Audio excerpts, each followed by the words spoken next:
ఉపాధ్యాయులు ఈ పాఠశాలలో పనిచేస్తూ అక్టోబర్ 31న ఉపాధ్యాయ ఉద్యోగ విరమణ చేశారు.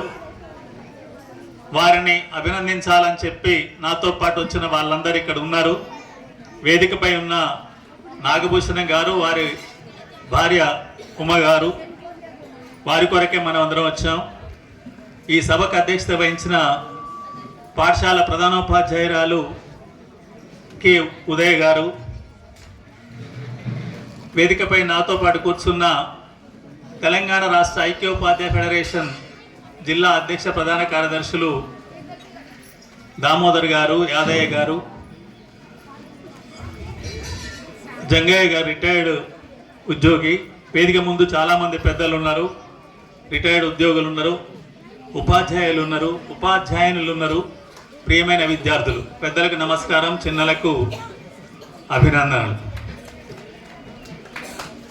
ఉదయం నుంచి నాగభూషణం సార్ గురించి ఎటువంటి టీచరు, ఎటువంటి మానవత కలగలిసిన మనిషి మీరు ఉదయం చెప్పుకున్నారు.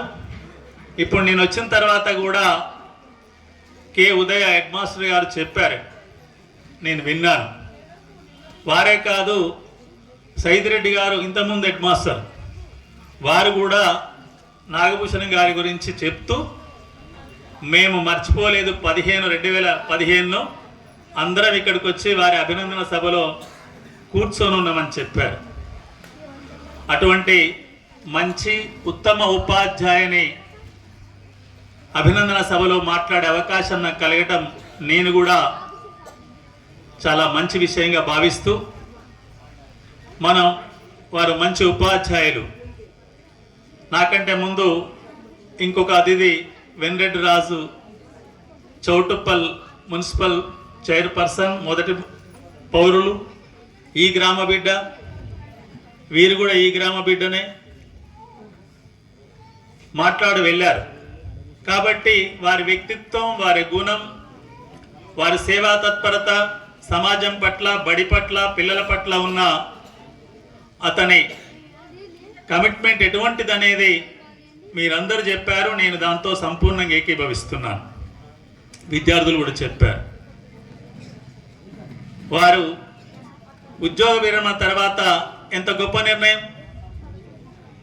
ఇక్కడ గణిత టీచరు లేరు కాబట్టి, లేదా నేనే ఈ విద్యా సంవత్సరం మొత్తం కొనసాగితే బాగుంటుందనే ఉద్దేశంతో 10వ తరగతి 9వ తరగతి విద్యార్థులకు పరీక్షలు అయ్యేంత వరకు నేనే గణితం చెప్తానని చెప్పి రోజు వచ్చి ఇప్పుడు 25వ రోజు రిటైర్ అయ్యి బోధించడాన్ని నేను శాసన మండలి సభ్యునిగానే కాకుండా ఒక retired high school head master కూడా అభినందిస్తున్నాను. అన్నిటికంటే జ్ఞానం ముఖ్యం. జ్ఞానం ఉంటే, చదువు ఉంటే అవగాహన పెరుగుతుంది. అవగాహన పెరిగిన తర్వాత దాన్ని వినియోగంలోకి తీసుకురావచ్చు. వినియోగంలోకి వచ్చిన తర్వాత నైపుణ్యం పెరుగుతుంది. నైపుణ్యం ద్వారా అభివృద్ధి అవుతుంది అనేది చదువులో చెప్పేదైనా నిజ జీవితంలో కనిపించేది. కాబట్టి వారు ఈ పనే కాదు, ఎలాగో ఇక్కడ దానికి వస్తున్నాం, రావటమే కాదు, అందరికీ పొందిన జ్ఞానాన్ని మర్చిపోకుండా ఇంకా దాన్ని మెరుగు పెట్టాలనే ఉద్దేశంతోనే ఇక్కడ గ్రంథాలయం ఏర్పాటు చేసే ప్రజాకవి కాళోజీ గ్రంథాలయం. కాళోజీ గారి గురించి మనం జరుపుకున్నాం. కాళోజీ కవితలు చదివిన వాళ్ళు కూడా ఉంటారు, నా గొడవ అని. వారు నా గొడవ అని రాశారు, కానీ ఆ గొడవలో వారి గొడవ చిన్నది కూడా లేదు. ఎందుకంటే వారి గురించి జీవించింది నేను లేదు. మొత్తం దేశం కొరకు, ప్రజల కొరకు, రాష్ట్రం కొరకు జీవించిన వ్యక్తి కాళోజీ. వారి పేరున గ్రంథాలయం ఏర్పాటు చేసి దాన్ని కూడా నిర్వహిస్తూ కొనసాగించటం వారి యొక్క సేవా తత్పరతకు, సేవా గుణానికి తార్కాణంగా పేర్కొంటున్నాను. మరొకసారి అభినందిస్తున్నాను. ఒక మంచి ప్రభుత్వ ఉపాధ్యాయులు ఉద్యోగ విరమణ చేస్తున్నారు. ఈ సందర్భంగా మనమేమైనా ఇంకా కొన్ని అంశాలు మాట్లాడుకునే అవకాశం ఉందా, అవసరం ఉన్నదా? నా ఉద్దేశంలో తప్పనిసరిగా అవసరం ఉన్నదనేది. ఒక మానవతావాద ఐఏఎస్ ఆఫీసర్ తన జీవిత చరిత్ర రాస్తూ ఒక మాట చెప్పాడు, my heart bleeds when I see human sufferings అని. కానీ ఇప్పుడు అదొక భాగం, ప్రజల కష్టాలు చూస్తుంటే నా హృదయం ద్రవిస్తుంది అనేది. కానీ నేడు తెలంగాణ రాష్ట్రంలో కానీ భారతదేశంలో కానీ ప్రభుత్వ విద్యారంగాన్ని చూస్తుంటే ఉపాధ్యాయుల హృదయాలు అలాగే ఇబ్బంది పడుతున్నాయి అనేది నేను అనుకుంటున్నా. అందులో నేను కూడా భాగస్వామిని తెలియజేస్తున్నా. ఎందుకంటే ఎక్కడ లేదు ప్రపంచంలో. అభివృద్ధి చెందిన దేశాలు ఉన్నాయి, మన భారతదేశం లాంటి అభివృద్ధి చెందుతున్న దేశాలు ఉన్నాయి, ఇంకా మనకంటే వెనకబడ్డ దేశాలు ఉన్నాయి.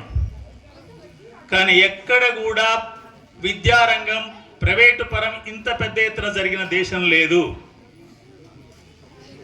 ఏ దేశం లేదు, మన భారతదేశమే. భారతదేశంలో అత్యధికంగా ప్రైవేటీకరణ జరిగిన రాష్ట్రం ఏది అంటే అది తెలంగాణ రాష్ట్రమే. మళ్ళీ రాష్ట్రాలలో దీనివల్ల భవిష్యత్తు ఏమవుతుంది? పాలకులు చాలా మంది చెప్తూ వచ్చారు, గత 10 ఏళ్ళు వింటున్నాం, ధనిక రాష్ట్రం మన రాష్ట్రం, శరవేగంగా అభివృద్ధి చెందుతుంది, తలసరి జాతీయోత్పత్తి తలసరి ఆదాయం 3,17,000 ఇవన్నీ మనం విన్నాం. తలసరి ఆదాయం 3,17,000. కానీ లేనోడికి సంవత్సర ఆదాయం మొత్తం ఆ కుటుంబానికి మొత్తం 2 లక్షలు రాదు, వచ్చినోనికి కోట్ల కొద్ది వస్తుంది. అది కాదు కదా తలసరి ఆదాయం. 99 మందికి తలా 10,000 చొప్పున ఆదాయం వస్తే ఎంత వస్తుంది? 9,90,000 వస్తుంది. ఒక్కరికే 10 లక్షలు వస్తే ఆ 10 లక్షలు 9,90,000 కలిపి తలసరి ఆదాయం 20,000 అంటే 10,000 వాళ్ళంతా 20,000 అవుతారా? అయ్యే అవకాశం లేదు. 10,000 99 మంది ఒక్కడే బాగుపడ్డాయి. ఇది మన ఆర్థిక స్థితి, ఇది చదువులో దీన స్థితి. కాబట్టి నేడు ప్రతి పౌరుడు కూడా, ఉపాధ్యాయుడే కాదు, రిటైర్ అయ్యే ఉపాధ్యాయుడే కాదు, ప్రతి తెలంగాణ పౌరుడు నా తెలంగాణ విద్య ఏమైపోతుందనే ఒక ఆలోచన చేయవలసిన తరుణం నాగభూషణం గారి రిటైర్మెంట్ సందర్భంగా మననం చేసుకోవాల్సిన అవసరం ఉంది. ఎందుకంటే విద్య ద్వారా అన్ని రకాల అసమానతలు పోతాయి, అభివృద్ధి సాధించబడుతుంది, క్రమంగా సమాజం సమానత వైపు పోతుంది అని మన రాజ్యాంగం చెప్తుంది. రాజ్యాంగం రాసిన మహనీయులు అంబేద్కర్ గారు చెప్పారు. కానీ నేడు పరిస్థితులు గమనిస్తుంటే, నేడు యొక్క విధానాలు చూస్తుంటే ఆ విద్యలోనే అసమానతలు సృష్టిస్తే ఇక సమానత్వం గురించి ఆలోచించే స్థితే లేకుండా పోతుంది కదా అనే వికృత రూపం తెలంగాణ రాష్ట్రంలో, భారతదేశంలో కళ్ళ ముందు కనిపిస్తుంది. ఏంటిదా వికృత రూపం? ఎందుకు మన ప్రభుత్వ వాళ్ళు ఇప్పుడు ఈ బడి చూస్తుంటే ఎన్ని ఎకరాల స్థలం? 10 ఎకరాల స్థలం, పెద్ద భవనం. హైదరాబాద్ పోతే హయత్ నగర్లో రోడ్డు మీద బడి ఉంటుంది, శ్రీ చైతన్య స్కూల్. 500 గజాలు లేదు, 5 అంతస్తుల స్కూలు, అందులో 1000 మంది పిల్లలు. ఈరోజు నేను పేపర్లో చూసిన బందెల దొడ్లలాగా. నిజంగా ఆ పిల్లలకు సరి అయిన ఆక్సిజన్ లభిస్తుందా లేదా అనేది నాకైతే అనుమానమే. నేను ఆ డిమాండ్ కూడా చెయ్యాలనుకుంటున్నాను. రేపు శాసన మండలి మళ్ళీ కనుక జరిగేటప్పుడు, అయ్యా కొన్ని బళ్ళకు కనీస స్థలం లేదు, అక్కడ ఒక ఆక్సిమీటర్ పెట్టేసి ఆ బల్లో ఉదయం పూట ఆక్సిజన్ లెవెల్ ఎంత ఉంది, బడోదులు పెట్టే వరకు 4:15కో 4:30కో ఆక్సిజన్ లెవెల్ ఎంతో లెక్క కట్టండి. మరి ఆ పిల్లలు బతుకుతారా, భవిష్యత్తు ఉందా లేదా అనేది చర్చించవలసిన అవసరం ఉందని అనిపిస్తుంది. కాబట్టి పోనీ నిజంగా అక్కడ ఏమన్నా చదువు వస్తుందా అంటే, చదువు అంటే అన్నీ అర్థం చేసుకోవాలి, చదవటం రాయటం రావాలి, ఏదైనా విషయాన్ని జ్ఞప్తికుంచుకొని చెప్పాలి, అన్నిటికంటే వినియోగంలోకి రావాలి. మీకు ఒకసారి గుర్తుండి ఉంటుంది, ఒకానొక సందర్భంలో 3 ఏళ్ల కింద ఇంటర్మీడియట్ ఫిజిక్స్ పేపరు హార్డ్గా వచ్చిందని చెప్పి కార్పొరేట్ కళాశాలలో చదువుతున్న ఇంటర్మీడియట్ విద్యార్థులు చాలామంది ఫెయిల్ అయ్యారు, మీకు గుర్తుండాలి. ఆ సందర్భంలోనే దాదాపు ఇంటర్మీడియట్ విద్యార్థులు 26 మంది ఆత్మహత్య కూడా చేసుకున్నారు కరోనా సమయంలో. తీరా నిజంగా ఇంటర్మీడియట్ ఫిజిక్స్ పేపర్ హార్డ్గా వచ్చిందా అంటే హార్డ్గా రాలే. ఏమొచ్చింది? Not expected questions are given in that examination.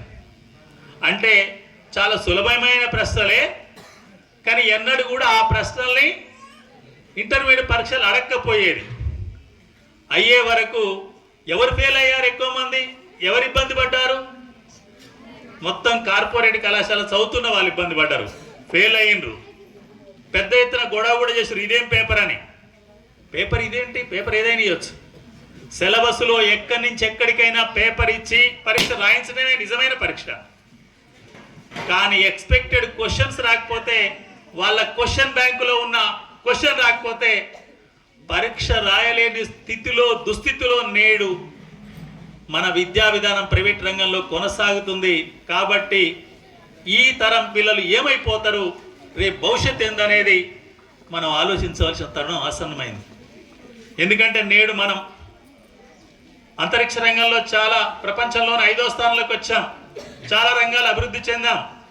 కానీ దీనికి కారకులందరూ కూడా ప్రభుత్వ విద్యారంగంలో చదువుకున్న వాళ్ళే, ప్రభుత్వ విద్యారంగంలో చదువుకున్న వాళ్ళే.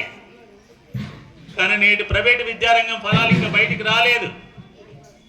అందువల్ల విద్యారంగం ఎప్పుడు కూడా ప్రభుత్వ రంగంలో ఉంటే తప్ప అది మంచి విద్యను అందించబడదు, మంచి సమాజాన్ని తయారు చేయదు.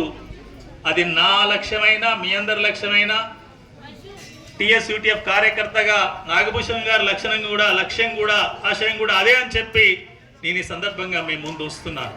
ప్రతి ఉపాధ్యాయుని లక్ష్యం కూడా అదే. దాని కొరకు కృషి చేయవలసిన తరుణం ఆసన్నమైంది. కాబట్టి ఉపాధ్యాయ వర్గం, రిటైర్ అయిన ఉపాధ్యాయ వర్గం ప్రజల్ని చైతన్యపరిచి మౌలికమైన మార్పులు ఈ బల్లలో తేవాలి. ఈరోజు ప్రాథమిక పాఠశాలలు అతి తక్కువ సంఖ్యతో నడుస్తున్నాయి. అవి మనుగడ సాగించలేవు, వాటిని రీఆర్గనైజ్ చేయాలి. నేను 7 సంవత్సరాలు ప్రైమరీ టీచర్ను, 18 సంవత్సరాలు సబ్జెక్ట్ టీచర్ను, 10 సంవత్సరాలు హెడ్ మాస్టర్ను, హై స్కూల్ హెడ్ మాస్టర్ను. అన్ని లెవెల్లో చూశాను. ప్రైమరీ లెవెల్లో కనీసం 15 మంది పిల్లలు లేకపోతే చదువు నేర్పటం కానీ సరి అయిన చదువు రావటం కానీ సాధ్యం కాదు అనేది నాకున్న అనుభవం. హై స్కూల్ లెవెల్లో కూడా 20 మంది పిల్లలు లేకపోతే చాలా కష్టమైన పని. Peer group learning, without peer group learning there is no announcement in the education or learning levels. Learning లెవెల్స్లో అవి సాధ్యం కాదు. కానీ ఈరోజు ప్రైమరీ వ్యవస్థలో ఎలా ఉంది తెలుసు కదా మీ అందరికీ. దాదాపు 16,000 పైచిలకు స్కూళ్ళలో పిల్లలుంటే జస్ట్ 3-4 వేల స్కూళ్ళలోనే ఒక 60-70 మందికి పైన ఉన్నారు. అంటే క్లాస్కు 15 మంది ఉన్నారు. 12,000 స్కూళ్ళల్లో 13,000 స్కూళ్ళల్లో క్లాస్కు 4, 3, 2, 5 ఉన్నారు. రాదు. దాన్ని ఎట్లా రీఆర్గనైజ్ చేయాలి, ప్రీ ప్రైమరీ ఎట్లా ప్రవేశపెట్టాలి, ఏ పద్ధతిలో స్కూల్ని అభివృద్ధి చేయాలి, సిస్టమ్ ఎలా ఉండాలనేది రాకపోతే భవిష్యత్తు లేదనేది మన కళ్ళ ముందు కనిపిస్తుంది. దాని కొరకు ప్రజలు కూడా ఆలోచించవలసిన తరుణం ఆసన్నమైంది. ఈరోజు తల్లిదండ్రులందరూ కూడా ప్రభుత్వ బడి బాలేదనుకుంటే అప్పో సప్పో చేసి తల తాకట్టు పెట్టైనా ప్రైవేటుకు ఆటో ఎక్కించి పంపిస్తున్న స్థితి ఉంది. ఇది కాదు, ఇది చదువు కాదు అనేది పెద్ద ఎత్తున ప్రచారం చేయాలి. అది నేటి అవసరం. ఆ అవసరం నుంచి వచ్చిందే నాగభూషణం గారు రిటైర్ అయినా ఈ బడికి వచ్చి 2 క్లాసులు తీసుకుంటా అని చెప్పడం కానీ, లేదా జనగామ గ్రామంలో లైబ్రరీని కొనసాగిస్తూ లైబ్రరీని నిర్వహించడానికి తన కృషిని కొనసాగించడం కానీ, ఈ 2 కూడా జ్ఞానంలో అందరికీ సమజ్ఞానం సమకూర్చడంలో భాగమని చెప్పి నేను భావిస్తూ, అందుకొరకు అందరూ కృషి చేయాలని, ఆ కోణంలో కృషి చేయటమే నాగభూషణం లాంటి ఉపాధ్యాయుల ఉద్యోగ విరమణ సందర్భంగా మనం వారికి ఇచ్చే నిజమైన అభినందనలను తెలియజేస్తూ ఈ కొన్ని మాటలు మాట్లాడే అవకాశం ఇచ్చిన మీ అందరికీ మరొకసారి నమస్కారాలు తెలుపుతూ ముగిస్తున్నాను.